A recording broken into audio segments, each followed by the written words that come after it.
Hello guys, are you tired of playing the opening too well and then just don't know what to do in the middle game? Well, this video is for you. Watch this till the end. First thing to do is to develop your queen after you develop all your minor pieces. Let's look at example to understand it better.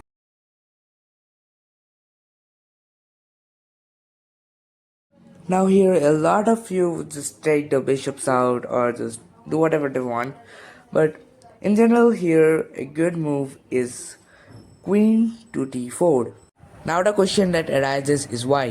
Well, if you instead play queen to e4, there is a possibility that your opponent will play knight to d4, which is a trouble because you cannot take with the knight because of fork, and you would generally do not want to do this take because that loses tempo. Second thing to do is to avoid unnecessary exchanges that always just help your opponent. Let's look at example real quick to understand this again. Here, a lot of you would be tempted to play knight to d5 as you see in white, which is against the criteria of our second example.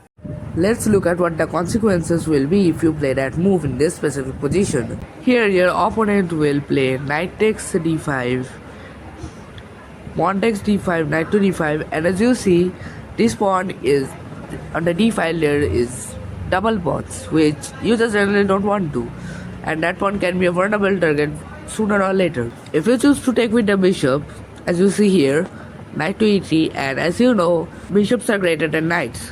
You drop your bishop here, and then he's just trying to trap it, you defend, and your bishop is just in a corner defending the only this short diagonal, which is always bad for you. Third, develop your rooks after your queen. Let's look at example again to understand it. Here, a good move would be to develop your rook towards the center.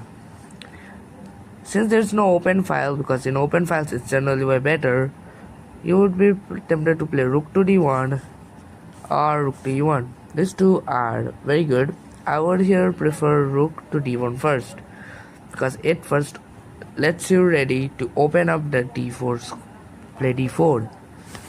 Tip number 4. Open up the position. Your opponent plays queen to e7. Now what do you play? As per the tip, which was open up the position, d4 is the move here. Best move. You take, I take, you take, I take. And now what do you see? A open position and a lot of possibility to attack in this position. When attacked, calculate properly and defend. So guys, here my opponent played rook takes c6, and it's actually brilliant.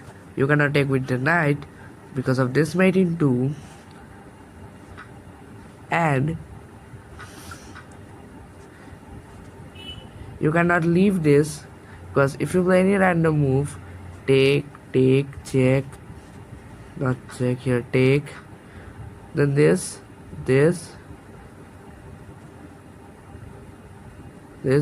and now you enter. So here the best move was actually rook to d7.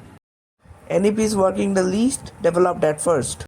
You see some moment where you just try to develop a piece or feint counter your bishop, and just then the opponent just closes that diagonal, move that bishop out of that feint counter square and choose it somewhere else. That's way better than keeping the bishop feint counter for that moment. Opponent's piece in your territory, remove it. You know Bobby Fischer, who we call the stockfish of the 20th century? Well, he also used the same technique. Let's imagine from the fourth square, that's your territory, from first rank to fourth rank, and from fifth rank to eighth rank, it's black's territory. Let's imagine from first rank to fourth rank, that's your territory, and if you see a black knight or a black bishop or especially a black queen, just try to remove that out from your your territory and make sure that it doesn't take anything. Found it brilliant? Recheck to confirm. You know some moment where you just think you found a brilliant move and then play it without thinking, and you later realize it was a blunder all along. Well, to avoid this, recheck. Tip number 9. Look for forcing move. Whenever you are in a very big trouble, try to see if there's a forcing move like check, capture, or any attack. That is very important. than the opponent's attack.